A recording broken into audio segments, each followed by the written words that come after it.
Well, it was named after the Doors song, Soul Kitchen by the Doors, and we wanted to do something, you know, when my ex-partner came to me and asked me to open the restaurant, I thought, this is great, you know, there's so much you could do with this. You know, food being good for the soul was the first thing I thought of, and we just tried to go with like bigger flavored, you know, soulful food, and then just we went from that, and we went from there, and then we had, you know, I thought we could do 70s colors, play soul music, you know, make it very comfortable, lively, you know, just a fun place to be, but yet good food and good service. It's very similar to the Soul Kitchen on Chicago Avenue, but we have a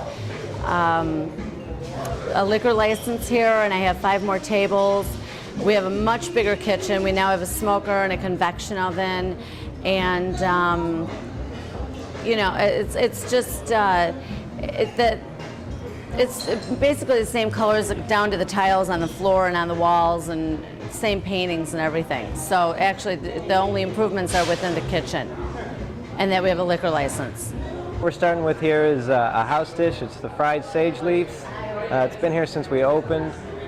We take the sage and fry them in a little batter, and then we give it 2 tomato salsas to go with. The first is a Roma tomato salsa, and then we give it a tomatillo salsa. It's very light. A lot of people like them, especially if you're a vegetarian. It's a great dish to have.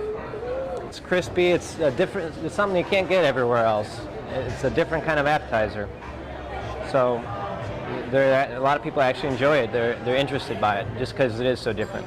Every day we try and have a couple different types of oysters in. We'll usually have 2 types. One will be from the West Coast, and then we'll have the East Coasters. The difference being the West Coast oysters are usually a little bit more salty, and the East Coast oysters are a little bit smooth. So if you came in and asked, you know, hopefully our waitress or waiters, servers will be able to tell you a little bit about them.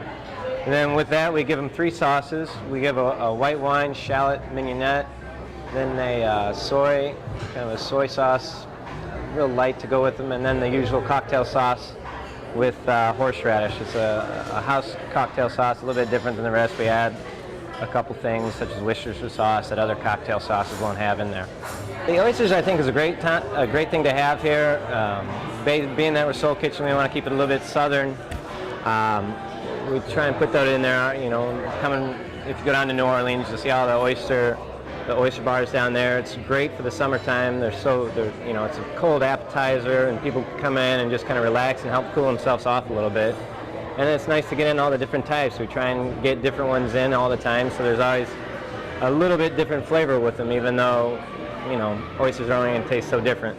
And what we have here is a mahi dish. It's a great summertime dish right now. It's got a roast corn sauce, which is why you see the black speckles in there, because we roast the corn on the grill, puree it up with a little bit of sherry wine and a little bit of cumin. Gives a real nice earthy flavor, and then we put it with a basically kind of like a guacamole almost. It's got all the components. It's got avocados, tomatoes, onions, and then we toss that with a little bit of greens and a lime vinaigrette.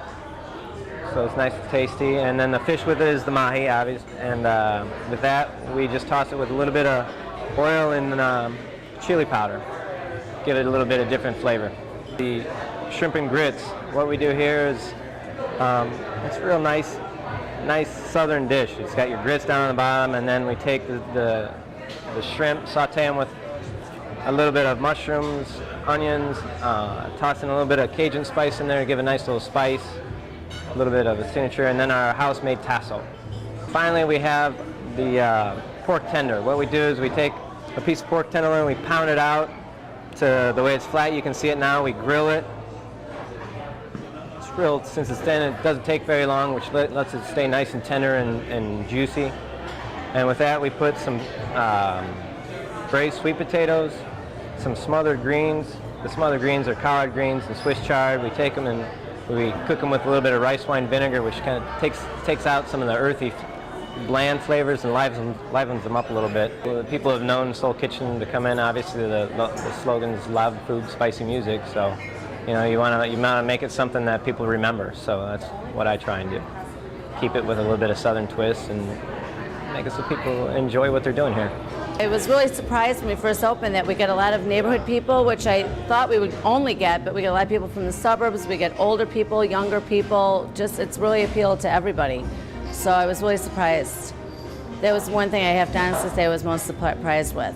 I guess that it's reasonably priced. They feel comfortable being there, here dressed up or in shorts.